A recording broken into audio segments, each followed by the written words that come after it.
Ever feel like stress is a 24/7 roommate who never pays rent? By the end of this video, you'll have the eviction notice. Let's cut through the noise. No meditation apps, no just breathe nonsense. Real science-backed ways to kick stress out of your life for good. Today, we're diving into why your brain's stuck on panic mode, the one mistake everyone makes with stress, and how to rewire your response to chaos. And yes, there's a story about a guy who cured his burnout by adopting a cactus. Stay tuned. Here's the problem. Stress isn't the enemy. Your brain's smoke alarm is just broken. Picture this. You're late for work, your kid just spilled cereal on the dog, and your phone's blowing up with 37 unread emails. Your heart races, palms sweat, and suddenly you're yelling at a traffic light like it personally offended you. Sound familiar?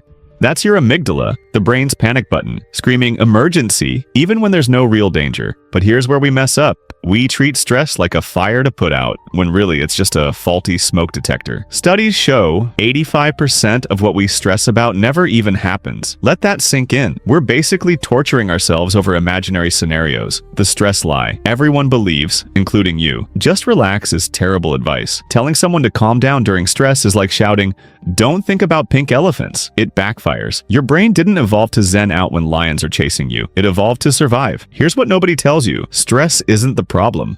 It's how we frame it. Stanford researchers found people who view stress as helpful. "This adrenaline sharpens my focus," versus "harmful, this stress is killing me," have 23% lower cortisol levels. Same stress, different story. Let's see how to hack your stress response in 3 stupidly simple steps. Step 1. Name the monster. When stress hits, say out loud, "This is my body trying to help me." Sounds cheesy, but UCLA research shows labeling emotions reduces their power. It's like telling your amygdala, "Thanks, but I've got this." Step 2. The 90-second rule. Neuroscientist Jill Bolte-Taylor found emotional chemicals flood the body for just 90 seconds. After that, we're just rehashing the drama. Next time stress hits, set a timer. Breathe through the wave. When it dings, decision time. Keep freaking out or move forward. Move. Step 3. Stress laundry. Write down every stressor, from climate change to my socks feel weird. Now sort them. Things I control, deadlines, boundaries, things I influence, relationships, health, things I can't change, traffic, other people's opinions. Burn the third list, literally, safely. A University of Chicago study found this ritual reduces anxiety by 38%. The cactus that changed everything. True story. Meet Dave, a stockbroker who had panic attacks daily. His therapist gave him a bizarre prescription. Buy a cactus. Care for it. Talk to it. Dave thought it was ridiculous until he noticed something. When stressed, he'd mutter to the cactus, "You're fine. Just need water and sunlight.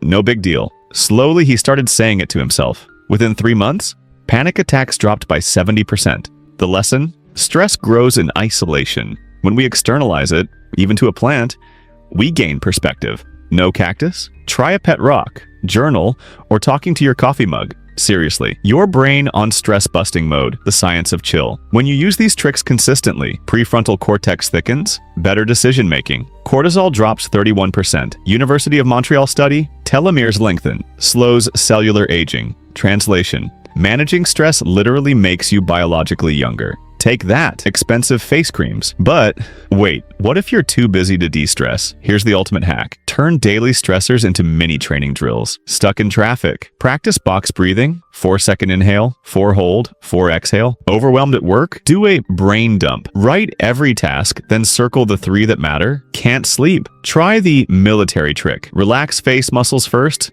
then work down the body. It's like becoming a stress-busting ninja.